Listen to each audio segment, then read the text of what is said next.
नमस्कार सर्व महिलांकरिता आज एक आनंदाची बातमी। तर आता तुमच्यासाठी नवीन योजना घेऊन आलेलो आहोत। तर यामध्ये कोणकोणत्या महिलांकरिता नवीन योजना आहेत, यासाठी लागणारे आवश्यक कागदपत्रे, त्यानंतर तुम्ही या योजनेचा लाभ कशा पद्धतीने घेऊ शकता, कोणकोणत्या योजना या संदर्भात आजच्या व्हिडिओमध्ये माहिती पाहणार आहे। तर व्हिडिओला स्किप न करता शेवटपर्यंत बघा। सर्वप्रथम जे की पहिली जी योजना आहे महिलांकरिता सुरू करण्यात आलेली आहे, महिला आर्थिक मदत योजना 2025। तर ही जी योजना आता सुरू करण्यात आलेली आहे, यावरती डिटेलमध्ये व्हिडिओ स्टेप बाय स्टेप आपल्या चॅनलवरती अपलोड केलेले आहे। महिलांना 50,000पर्यंत व त्याहून अधिकही जर पैसे लागत असतील तर त्यांना व्याजमुक्त कर्ज इथे देण्यात येते। तर त्यांना व्यवसाय सुरू करण्यासाठी, घरगुती व्यवसाय चालू करण्यासाठी, त्याचप्रमाणे जे काही किरकोळ उद्योग जर चालू करायचा असेल तर ते त्यांना या योजनेच्या अंतर्गत अनुदान सुद्धा दिले जाते। दुसरे जे आहे मुख्यमंत्री महिला उद्योजका योजना 2025। त्यामध्ये इच्छुक महिला यासाठी पात्र आहेत, तर अशा महिलांनी यासाठी अर्ज करू शकता। तर त्यामध्ये तुम्हाला 5 लाख रुपयापर्यंत जे की अनुदान, जे की 5 लाख रुपयापर्यंत अनुदान इथे दिले जाते। त्याचप्रमाणे तुम्हाला काही पर्सेंटेजमध्ये, टक्केवारीमध्ये, कमी व्याजदरामध्ये तुम्हाला पैसे सुद्धा दिले जाते।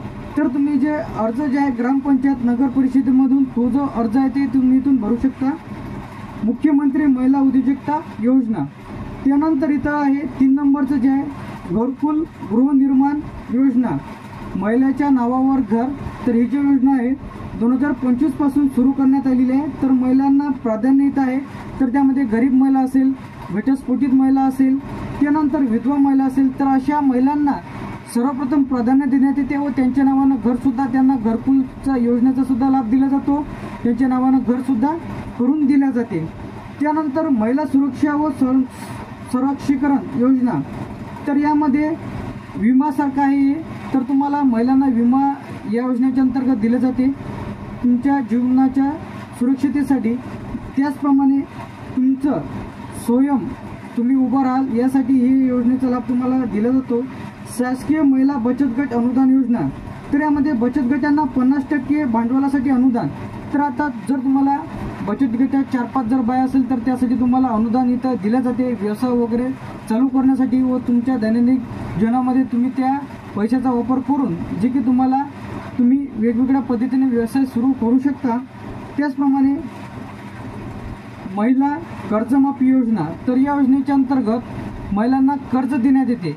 तर ते कर्ज दिल्यानंतर त्यांची कधी कधी कर्जमाफी देखील होते, महिलांना 1 रुपया भरायची आवश्यकता राहत नाही। तर अशा महिलांना जर तुम्हाला जर या योजनेचा लाभ घ्यायचा असेल तर तुम्ही लाभ घेऊ शकता।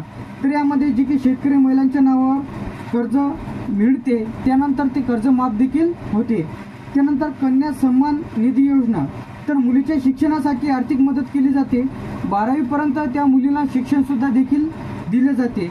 त्याचप्रमाणे यामध्ये 8 नंबर जी आहे लाडकी बहीण योजना, तर लाडकी बहीण योजनेच्या दर महिन्याला जे की लाडकी बहिणीच्या खात्यात 1500 रुपये इथं जमा केले जाते। त्यानंतर भाग्यश्री योजना आहे, माझी कन्या योजना आहे, तर अशा भरपूर योजनेचा लाभ तुम्ही आता घेऊ शकता। तर या संदर्भात तुम्हाला तुमच्याकडे आधार कार्ड, पॅन कार्ड, बँकेचं पासबुक, जर तुम्ही महिला शेतकरी असेल तर तुमच्याकडे सातबारा असणे आवश्यक आहे, कास्ट सर्टिफिकेट इत्यादी डॉक्युमेंट्स तुम्हाला इथे लागणार आहे। तुम्हाला यापैकी कोणत्या योजनेचा लाभ घ्यायचा आहे कमेंट करून नक्की सांगा, व तुम्हाला कोणत्या योजनेबद्दल तुम्हाला व्हिडिओ पाहिजे कमेंट करून नक्की सांगा। तर अशाच प्रकारचे अपडेट्स आणि नवीन व्हिडिओज पाहण्यासाठी तर आपल्या फ्युचर इन्फॉर्मेशन टेक यूट्यूब चॅनलला सबस्क्राईब करून ठेवा। तर अशाच प्रकारचे अपडेट्स आणि नवीन व्हिडिओज तुम्हाला बघायला मिळतील। थँक्यू।